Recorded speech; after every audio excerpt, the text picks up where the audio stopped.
So the thing is, right, it's a Thursday and I'm on hour 2 of my YouTube Shorts plunge. But nights at Freddy's, that's where we're Speedo, rocket. Don't forget to check. And I come across this video and it's this man that looks like he's raised by a pack of wolves. Then he fills a plastic bag of water and then manages to light a fire with it. And I'm thinking, that is gone darn impressive. Fire with a sandwich bag. That's a good one. And then the next video I scroll to makes me pause. I open my mouth in disgust. And then I spiral into a loathing spiral of hate and rage. I'm joking. But it did aggravate me enough into making this entire video. Which isn't that hard considering I made an entire video on how piano was too hard to learn after only trying to learn for a couple hours. Basically in this video, Jerry Seinfeld goes on and on about his gift of making people laugh. Every second of my existence, I'm thinking, could I do something with that? Making jokes is not work. It's a gift. And I'm like, I get it, all right. You're the wealthiest and arguably most successful comedian in the world. Why are you still doing this? Is it not enough that people love and adore you? No! You have to preach your talents and achievements yourself. That's like if Jesus went door to door to talk about the Bible. Also, I found out yesterday that Jesus didn't write the Bible. Every day you learn a new thing. Watch this clip of Larry King daring to assume that Seinfeld was cancelled by the network. You gave it up, right? I did, sir. They didn't cancel you. You canceled them. You're not aware of this? Yeah. You think I got canceled? Are you under the impression that I got canceled? Have I hurt you, Jerry? There's a big difference between being canceled and being number one. Okay, I'm sorry. B-movie opens. Boo! It's me from the future and I'm currently editing the video. I just wanted to emphasize how much of a taste infusion this scene is, where Jerry is trying to protect his legacy and then Larry King reminds him that he's here to announce the release of B-movie. I know what I'll do. I'll pollinate these flowers. B-movie! Enough said. Back to the video. No, Jerry Seinfeld cancelled it, not anyone else. Jerry cancelled the show. What? You think the network cancelled Seinfeld? No! What? Are you crazy? Are you crazy? I didn't know that. Jerry, why do you expect everyone to know this? What's the deal with airplane food? You know, before Jerry was born, we were still trying to get entertainment from court jesters like it was the 1500s. My lord, would it be funny if I hit my head with this measuring tool? Oh, yes, that would be very funny. Yes, my lord. Anything for you, my lord. Oh, how about you slap your face really hard? Of course, my lord.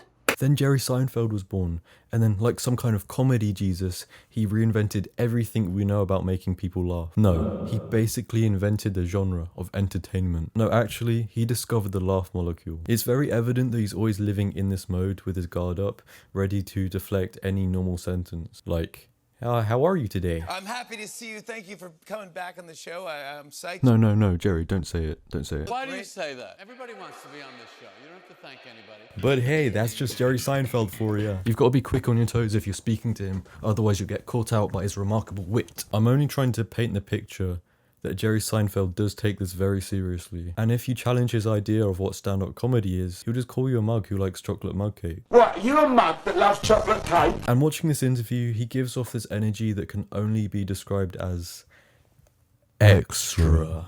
Like he's not just a stand-up comedian. No. So if I came over to your house and we were hanging out, you're kind of really looking for material. Not kind of. I'm looking for material. It sounds like a tortured life, and you say It is. it's not. But It is. He is this man that is constantly torturing himself in the pursuit of picking up new material. It's like going into the gym every day. It's hard. You know how you walk in every day and you go, oh, geez, I got to do this again. Yeah.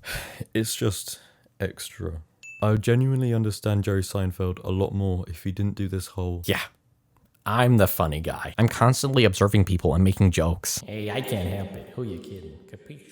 He makes it appear that he's constantly putting himself through hell every day in order to make jokes. What, are you at a 9/11 memorial and you're really holding it back, but you can't help it and you say, "What's the deal with planes?" Then his wife tells him to be quiet and then he's like, "What's the deal with women?" It's It's like he's playing into this struggling artist role where he wears rags, he eats bread every day, some wine if he's lucky, where your whole attitude is putting your art before everything and everyone else. It reminds me of Jim Carrey method acting, you know, staying in character for 4 whole months in and out of filming. Don't grate it in the grinder, boy. And it's like, right? Really putting your heart and soul into this one, aren't you? And secretly you're thinking, what are you doing? Just be normal. Just be normal. Jerry says, the blessing in life is when you find a torture that you're comfortable with. Jerry, you make airplane food jokes. What's the deal with airplane food? I could bring that up for every point he makes. Yes, I know he says it ironically, but it's just funny, alright, so just leave me alone. Overall though, Jerry's actions are harmless, other than sending me into a spiral of loathing, hatred and rage. He's not hurting anyone. Well, apart from the court jesters he put out of business. Aww. But compare him to one of the greatest minds out there, Jack Black. Hello there. Imagine if he was on Howard Stern explaining why saying skadoosh whilst wearing Speedos was a stroke of genius. Speedo, rocket. Don't forget to TikTok it. And how he tortures himself every day in order to find a new TikTok idea. Firstly, that wouldn't happen because he's self-aware, and we already know he's an embodiment of the word genius. And Jerry Seinfeld is the embodiment of an old-timey stand-up comedian. Good evening, New York.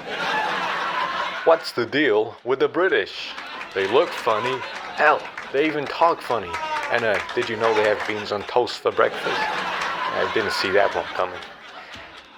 Anyway, Judy Garland is a little pig. Also, he has a type of attitude where he starts every sentence with, you know, in comedy, as if he's the dictator of what is right and wrong in the stand-up universe. Like, he talks about comedy as if there is a set group of rules in what is right and wrong, and that's not the case. If I went...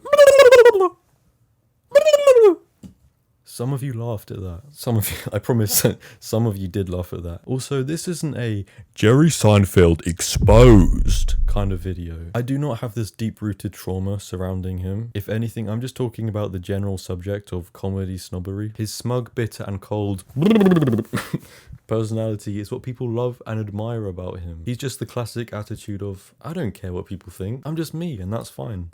I am who I am. Because when you say that, nothing can get you. You're invincible. Who also has that attitude and is probably equally as successful? Ricky Gervais. The man that cares so much about not caring that he always tells people how much he doesn't care. I don't care. I don't care. But I don't care. I don't care. I don't care. I don't care anymore. But all that put aside, do you know who has true self-confidence? Jack Black. This is just a reach at this point, but maybe Ricky and Jerry have built up this persona so much of not caring what people think. I don't care. That they have to keep it up no matter what. Ricky is probably at a family gathering around Easter time, and he just refuses to nibble a chocolate Easter egg because he's an atheist. And Jerry can't engage in some normal person conversation about the weather because he would just try to be witty and twist it into a joke. And you'd be thinking, Jerry, I just asked you about the weather today, and don't tell me it's hot because you're in the room. I'm not in the mood. And when big-time comedians come together, it's like that scene in American Psycho where they're all showing off their comedic material. Let's see Paul Allen's card. Or like a people at a wine tasting session. Aerate it. Warm it up. But instead of wine, it's jokes. Like Ricky Gervais will make a joke. So I had this idea for a sketch. Auschwitz, 1944, December 25th. And suddenly the door bursts open. Yes, he said, I'm full of the joys of Christmas, so you may go. And they start getting up, and one guy goes, we don't celebrate Christmas. And then they look at him and he goes... And then Jerry Seinfeld, being the comedy sommelier that he is, will be like, that's funny. And the reason why is because... The funniest part of the joke is the mildness of the reaction. This. It's so mild. Okay, Jerry, are you breaking the joke down? Don't do that. And then I'm thinking, maybe I'm just being bitter. Like, these two friends are having a good time, and I'm just sat watching like, ew, they're so irritating. But then Ricky goes on to tell another Holocaust joke. So a Holocaust survivor eventually dies of old age and goes to heaven. He meets God, and he tells God a Holocaust joke. And God goes, that's not funny. And he says, I guess you had to be there. Isn't that amazing? What is that? Because it's so layered and philosophical. You're so layered. Ah yes, there is a certain neo-Marxist capitalist pastiche flip-flop contrapuntal brutality surrounding that joke.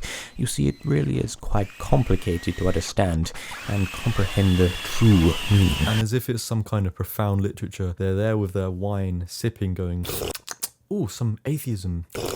Ooh, a touch of philosophy. Also, for this scene, why is the camera person literally on the floor? Why is the cinematography so layered and philosophical? What does this mean? And then they go on and they sip more of their comedy wine.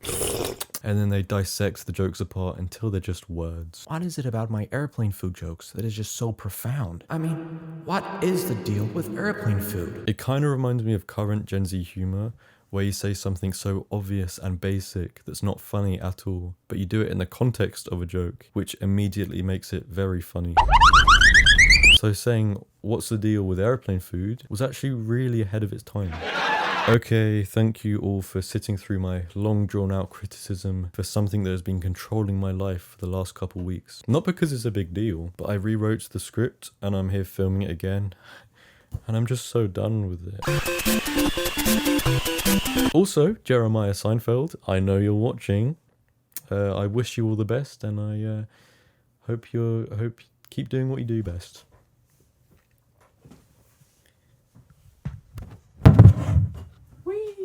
What's the deal with airplane food? There's a brutality to comedy. What fun is life if I'm not making jokes all the time?